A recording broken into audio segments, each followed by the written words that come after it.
So the first metabolic pathway that we will discuss, specifically a catabolic one, is glycolysis, and it occurs in the cytoplasm of the cell.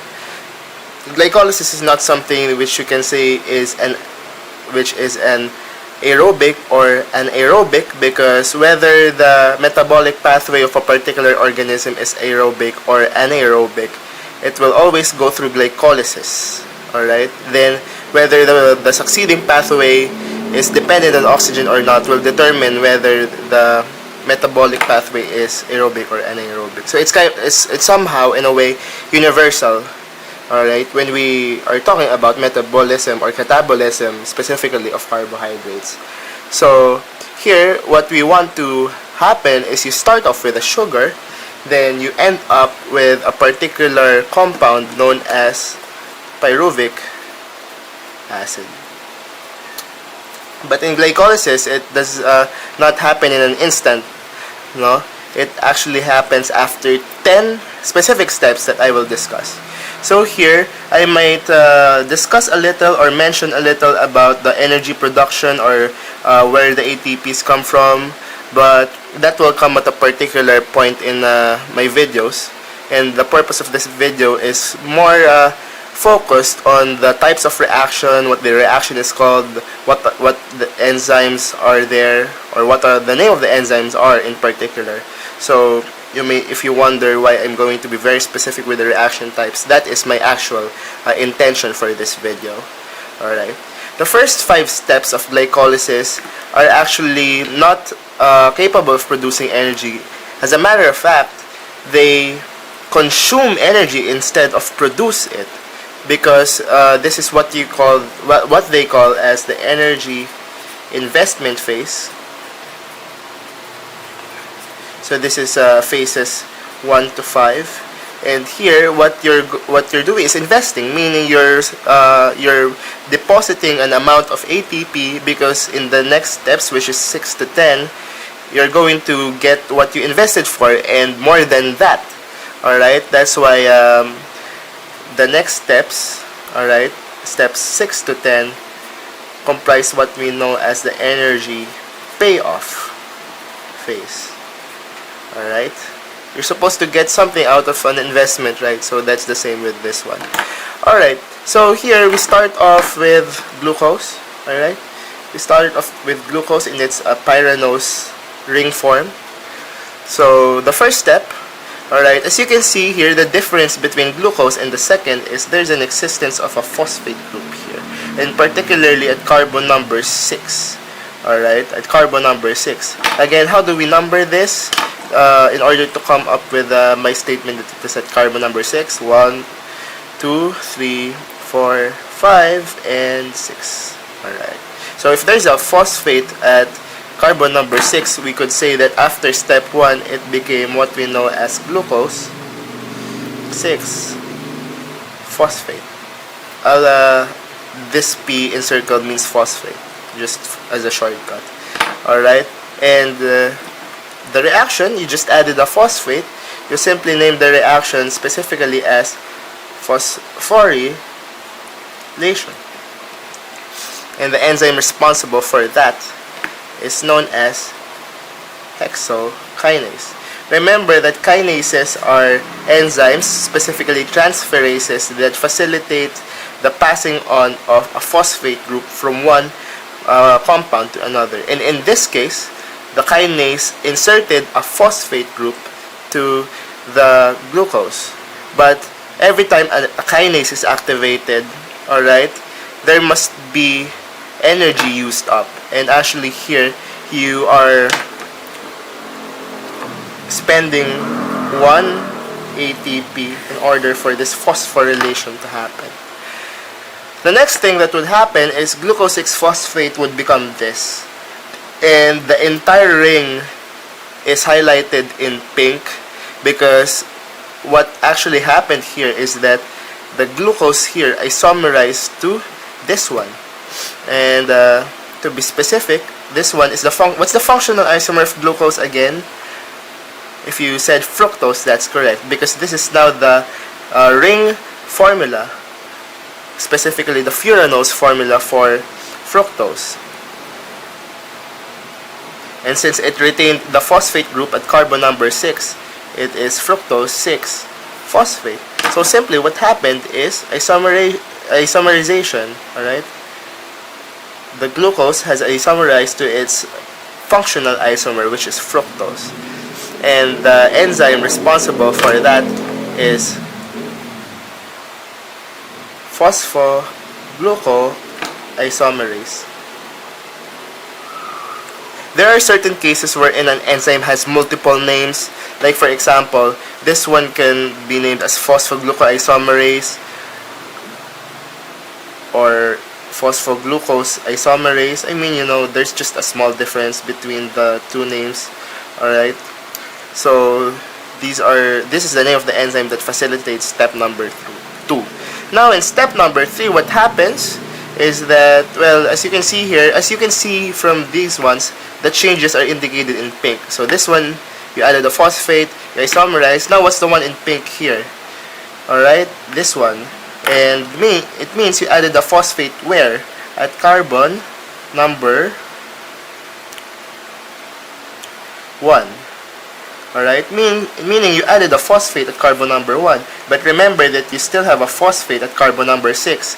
This one remained untouched. So now, if you originally had fructose 6-phosphate and you added another phosphate group, what you did was you phosphorylated it further to end up with the compound here known as fructose 1, alright, 1,6-bisphosphate. Alright, so now you have 2 phosphate groups after step number 3. Again, the step, obviously, the reaction is obviously phosphorylation. And the name of the enzyme here is phosphofructokinase, or fondly called as PFK. One thing I would like to mention that I haven't also drawn here, but I'll draw it now to be complete, is that there are certain steps in glycolysis that are irreversible, meaning that if this reaction has taken place, you cannot anymore go back to the step or to the molecule it once was. So the first irreversible reaction actually is not this. I just remember it because this is the most famous irreversible reaction. The first is the step number 1. Hexokinase performs an irreversible reaction. Alright? And then the next is number 3. And that's actually the last in the energy investment phase because the last irreversible step is within the energy payoff phase. So let's discuss that later. So again, steps 1 and 3.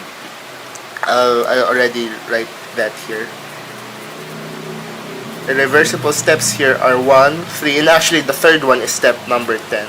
So don't forget this because anything that's not step 1, 3, and 10 are reversible. So step number 2 is reversible, so that's why I completed this one with a double arrow. Step number 4 is also reversible. Step number 5 is also reversible. Now here, since we added a phosphate group, just like in step number 1, we have to use again 1 ATP. So this is where the investment comes in. Now you have invested a total of 2 ATP, and actually that's the total number of ATPs you're going to invest, 2. Alright, so in energy investment you are investing 2 ATP molecules. Don't forget that. Now, we're not yet done. We're just with step number 3. We go with step number 4. Alright? And what happens actually, I did this fancy encircling. Alright? What actually happens is that this 6-carbon fructose molecule would get split into 2 equal portions. So that's like 6 divided by 2, you have 3, right? That's why you end up with 2 3-carbon compounds. Let's count the number of carbons. Can we? 1, 2, 3 at this compound, and then for this one 1, 2, 3. So we have 2 3-carbon compounds, but they are not the same. Alright, I would like to mention that they are not the same. So here, when we got this half with a blue circle, we got this, right? This is the backbone, right? Looks like a Z. the same here. So definitely it came from this one. And the name of this one, look at this. It has a formal group right here, right? Then an OH. Then at carbon number 3, we have a phosphate. The name of this guy right here, right? The name of this guy is glyceraldehyde. It is an aldehyde, of course, with a formal group. And it has a phosphate group at 3. So that's glyceraldehyde 3-phosphate, or G3P. Now here we have this one. We have a ketone actually. It has the keto group or the carbonyl group. This one is known as dihydroxy acetone phosphate, or DHAP, because it looks like acetone, right? So that's acetone or propanone. Then you added 2 hydroxyl groups, then you have 1 phosphate. That's why it resulted to being dihydroxy acetone phosphate. And this reaction wherein the fructose 1,6-bisphosphate is split into 3-GP and DHAP is facilitated by the enzyme aldolase. And the reaction here is, well, you split it into 2. That's cleavage. Alright? And in addition, I mean, you look, this, I mentioned that pink means change, right? And that's true because you have a you have a phos OP, right here, nothing changed. OH, nothing changed at carbon number 2.